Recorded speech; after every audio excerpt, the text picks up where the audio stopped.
నేను గెలిస్తే ఈ కథ ఒక్కసారి వింటాను, కాని ఓడిపోతే రెండుసార్లు వింటాను. రాత్రి చాలా నిశ్శబ్దంగా ఉంది. గడియారం టిక్ టిక్ శబ్దం మాత్రమే వినిపిస్తోంది. మొబైల్ స్క్రీన్ వెలుగులో ఒక పేరు కనిపిస్తోంది.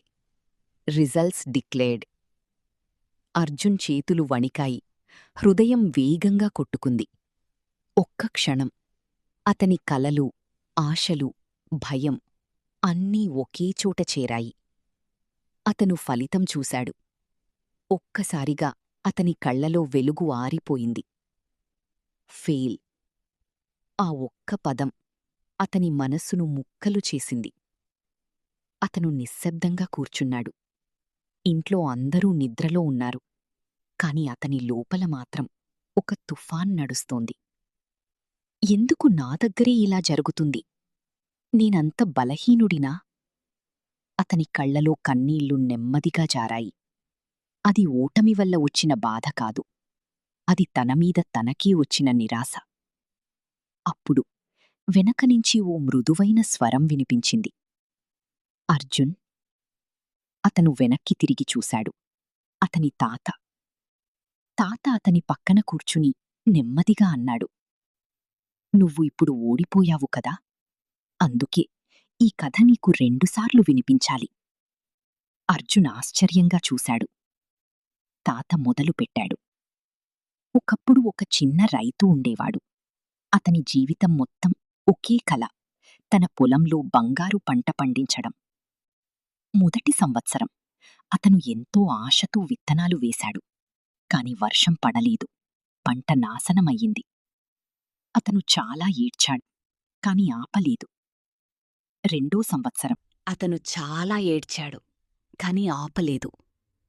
రెండో సంవత్సరం మళ్ళీ ప్రయత్నించాడు. ఈసారి వర్షం ఎక్కువయింది. పంట మళ్లీ నాశనమైంది. ఇప్పుడతను పూర్తిగా విరిగిపోయాడు. ఇది నా వల్ల కాదు అని అనుకున్నాడు. కాని మూడో సంవత్సరం అతను తన రెండు ఓటముల్ని గుర్తుపెట్టుకున్నాడు. ఏ సమయంలో విత్తనాలు వేయాలి, ఎంత నీరు అవసరం అన్నీ నేర్చుకున్నాడు. అతను మళ్లీ ప్రయత్నించాడు. ఈసారి అతని పొలం నిజంగా బంగారు రంగులో మెరిసింది. తాత అర్జున్ కళ్లలోకి చూస్తూ అన్నాడు. గెలిచిన రోజు అతను ఆ కథ ఒక్కసారి మాత్రమే చెప్పుకున్నాడు. కాని గెలవడానికి కారణం అతను రెండుసార్లు ఓడిపోవడమే. అర్జున్ కళ్లల్లో కన్నీళ్ళింకా ఉన్నాయి.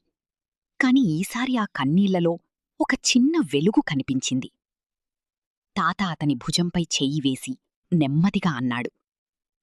గెలుపు ఒక్కసారి వస్తుంది బిడ్డా, కాని ఓటమి రెండు పాఠాలు నేర్పుతుంది. ఒకటి, నువ్వు చేసిన తప్పు. రెండోది, మళ్ళీ చెయ్యకూడని తప్పు.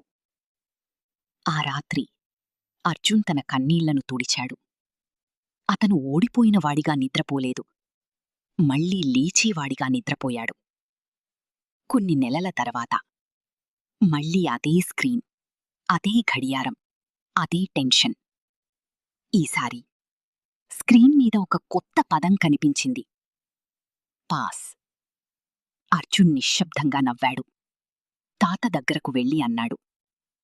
ఈ కథ ఇప్పుడు ఒక్కసారి మాత్రమే వింటాను. కాని నన్నిక్కడికి తీసుకొచ్చింది ఆ రెండు ఓటములే. జీవితంలో గుర్తుపెట్టుకో, ఓడిపోవడమంటే అంతం కాదు. అది నీకు రెండుసార్లు నేర్పే గురువు. గెలుపు ఒక ఫలితం మాత్రమే. కాని ఓటమి ఒక మార్గదర్శి.